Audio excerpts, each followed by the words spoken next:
to do a video of all the cars I've owned, or I could say were mine, from the time I was age, let's say 16, 17. This one, the Oldsmobile 98. This is the car I was driving at 17. Big old boat. It really was my mom's car, but as soon as I got my license, you know how they do you. See you to the store and it ends up being your car. So I drove this car and I didn't get my first piece of tail in it, but it sure helped me get some tail. Let's see, it was a good car. This car had so much luxury, man. Back then, American car makers were building these big boats, and you could pretty much load it up with more luxury than you had in your house. So that was my very first vehicle that I owned. Well, I didn't really own it, that my parents more or less let me have.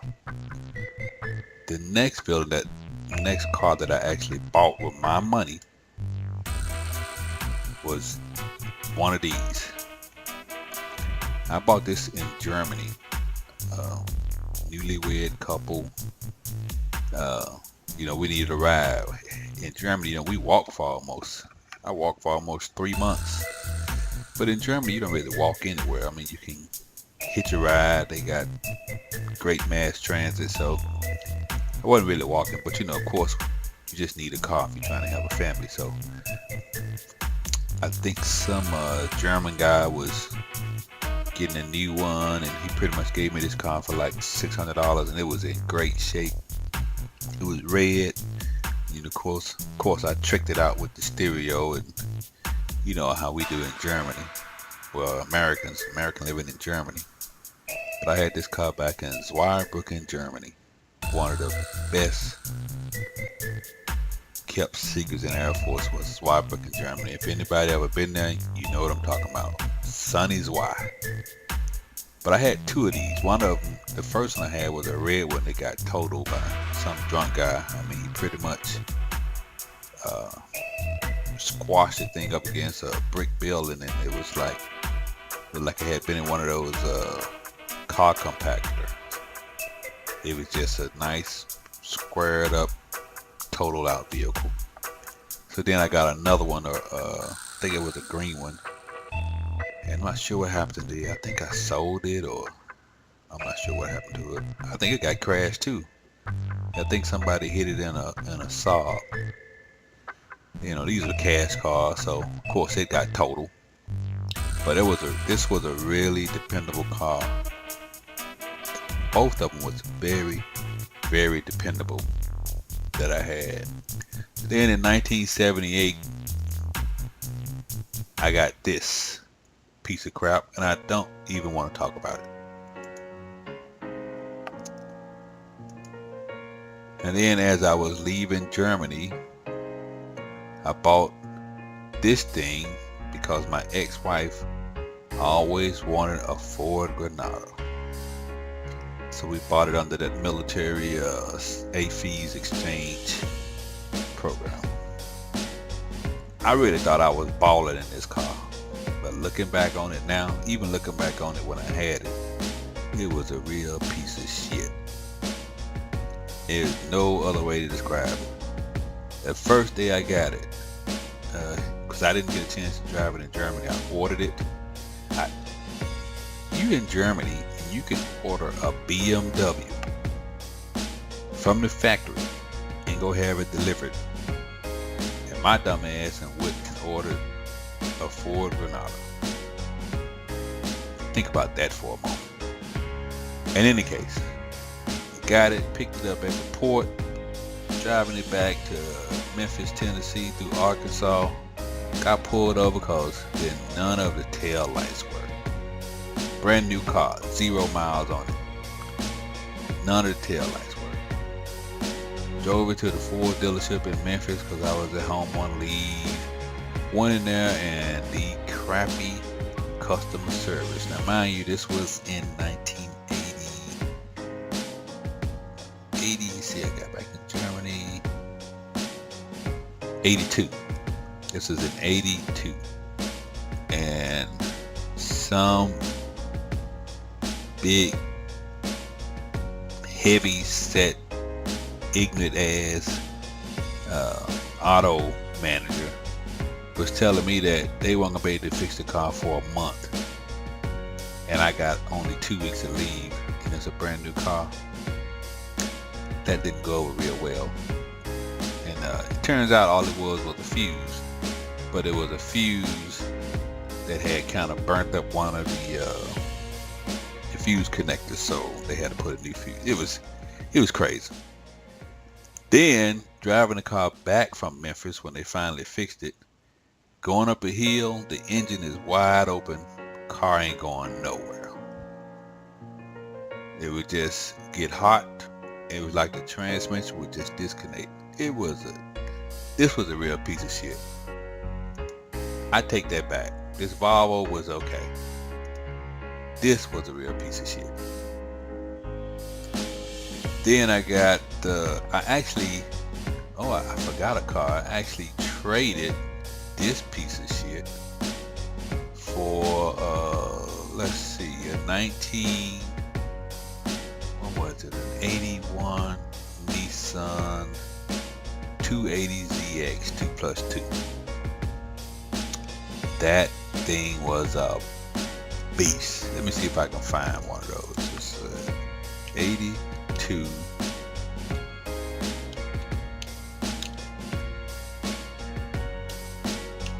This car got me so many women.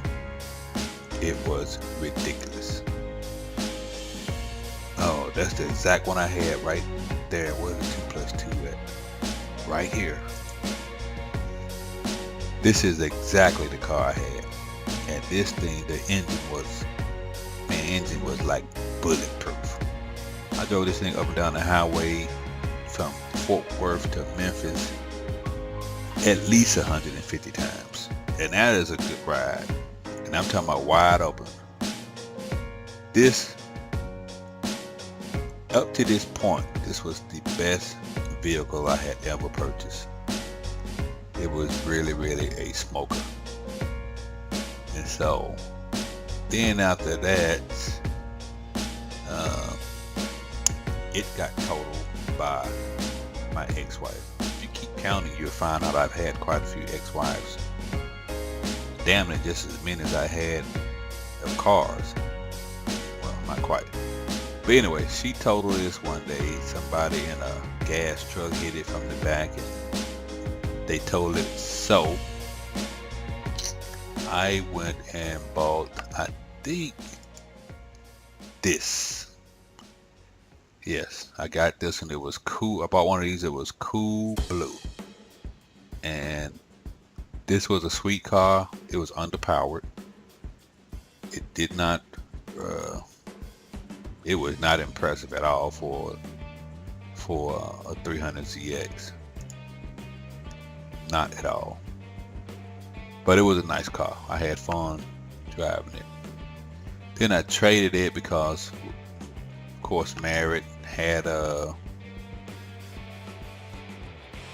got married, and my stepson was there, so we traded it for, well, actually we drove this. I had a 93 BMW. I forgot about that car, but I drove that for a while. Actually, that was my ex car, and I was still driving this thing, the 82 Nissan. And then in Clovis, New Mexico, I bought Barney the purple F-150. I like this truck, but everybody I know roasted me because it was purple.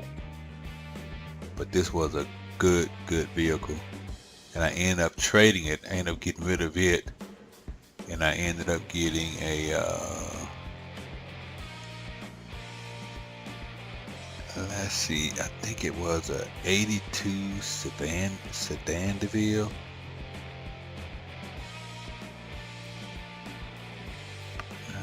Yeah, it was an 87 Cadillac.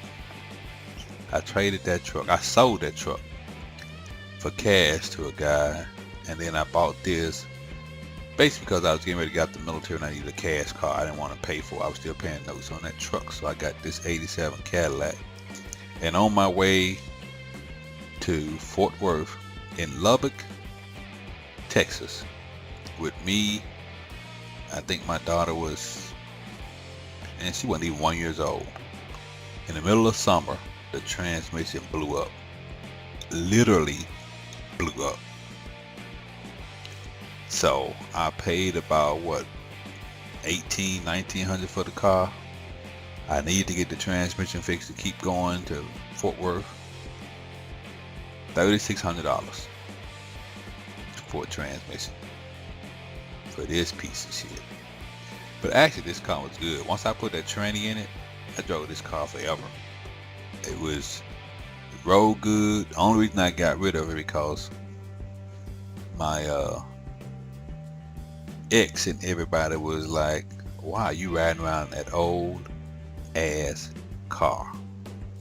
This car was paid for and I was trying to get my $3,700 out of that transmission. And see, I had, actually before I got that, I had one of these. I had this 300ZX right here. It was a 92 300ZX. This car was underpowered. I was not impressed with it at all. But it looked good. But I ended up selling that to the dealership, and that's when I ended up getting this, I ended up trading it and I got this. Because it was underpowered. I think my youngest daughter was born, and I think we had a BMW. It was too small. Just needed something bigger. And then from there, I went to this. I love this truck, but it was crap. The AC kept going out. It kept having electrical problems. It was, it looked good. It rode okay, but mechanically, it was a piece of crap. So I traded that in for this. This is the exact vehicle I had, rims and all. And this truck was pretty good. It lasted. It would have lasted longer if I would have changed the damn oil. But I don't know what happened, man. I just they went to change the oil and it was damn near like a brick. But the engine kept putting. He flushed it, ran a couple of oil changes through it, and I drove it for another 5 years. And finally, I don't know. I think I sold this truck. Sold this truck to a Mexican guy, Mexican construction guy. When I was buying my house, I put it out there one day for $1,500. He handed me cash the next day. It was a good truck. The AC was gone though. Like I said, I think the engine was shot, but he didn't care. He wanted it. And so then I got this. I had this at the same time I had the truck and the black BMW. Black 3 Series BMW. But this car here was really a sweet vehicle. It had, I was going to buy a Corvette the same year, but when I drove this car and compared the feeling and the power and the comfort versus that Vette, I went over to CarMax and got my money back for that Vette. I had bought it. I had just put the money down. I think I was going home to get insurance or something. And I drove by BMW of Arlington. This thing was sitting outside on the highlighted stand. I just got in it, got the keys, drove it over to CarMax and got my check and went and gave it to BMW. Now, they got me on this car because this car had been wrecked. I later found out. From here all the way back here, I personally think it was really T-bone. The frame wasn't wrecked, but it had definitely been messed up on this side. and the repair was okay, but you can see where this was different color from this side, the little panel here. You can see overspray on some of uh, the locks in the inside, and this door leaked. And then as I looked at it, it didn't have any of the seals put back. So, but overall, this car never let me down. And I was going to refurbish it, but an ex-wife totaled it too. We're going to talk about that later. And when I had this car, I also had this truck. My truck looks a little different. It's the same truck, but I got the Harley Davidson rims on it, and they are 22s. But these trucks are really sweet. But check this out. This thing had problems. In 2010, I bought it from Grand Prairie Ford, and as I was driving it, my ex-wife says, "Your back wheel is wobbling." No big deal. I figured maybe the rim is bent. Oh no. The entire axle was cracked. But in Grand Prairie Ford's defense, probably one of their salesmen drove it and cracked it, hitting the curb, whatever. But they replaced the whole rear axle, the differential, the drive shaft, everything. So big ups on them for that. But then this truck has a VTC engine tick. If you look at it on YouTube, you can tell what it is. It's horrible. It makes the truck sound like it's about to throw a rod. And Grand Prairie Ford decided they was going to fix it, even though there was a service bulletin said, "Do not try to fix the VTC tick because it is normal part of the engine." Those model engines that's made that sound, it didn't affect the engine. And it only did it between 8 and 1200 RPM. Anybody who has a problem with that sound can just use thicker oil. I showed them that. They kept this truck for 2 months. Pulled the engine out. I don't know what they put in it, but it didn't cost me nothing. They charged the warranty company $6,500. I was pissed because it didn't have to do that to the engine. Then when they fixed the engine, it had an oil leak from them fixing the engine. So yeah, car dealerships, man, they're so full of you know what. And let's see, I got the Ford. That's not my final vehicle. I had I'm driving this now, which is a good car, but it's up for sale. Probably want to get about $3,000 for it. The Blue Book is like $3,900 to $46,000. Car's in great shape, and this is a good car. I would keep this car, but I just don't like 4-cylinder engines in the way they sound. It sounds like you're about to burn the damn thing up every time you change gear or passing gear. Can't stand it. So it's going on a chopping block. And finally, my primary vehicle is this bad beauty right here, Charlene 2017 Corvette Grand Sport. There is nothing bad I can say about this car. If you look at my channel, you'll see there's nothing but love for this car. I only had it September, October, November, maybe 2 months. Only got like 1,400 miles on it, so I really haven't driven it, but I've driven it enough to know that Corvettes have had a history of rough rides and cheap plastic interior. No.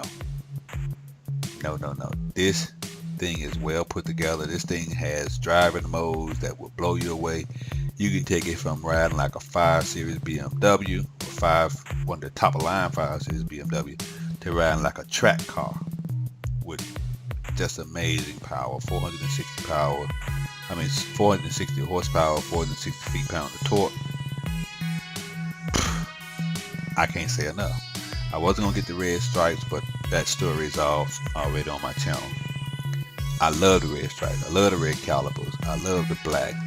I really wasn't gonna get a black car. I was gonna get a silver one, but and when we went to see this thing, it was like, oh yeah, this going home with me. And this is the last and final vehicle I will. Yeah, well, let me take that back. I would like to get, just for old time's sake, another one of these, and it has to be this specific year. Let's see if I can pull one up. Let's see, 2011 540 BMW.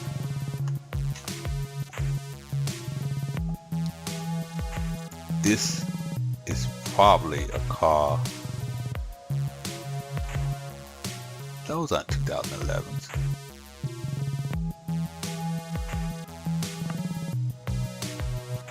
Yes, this one. A 2011 BMW. These cars are now going for, you can get one easily for 14.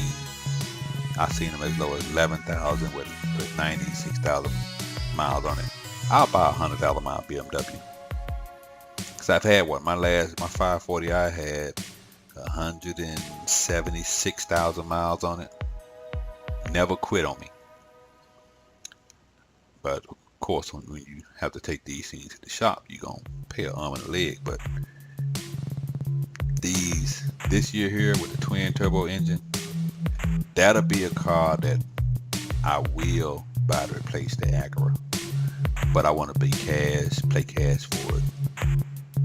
I keep it in Charlene, and that'll be the last vehicle I ever buy. So that's my car story, and I'm sure everybody has one. What was the first and last car you ever had? Post in the comments. That's my rant for today.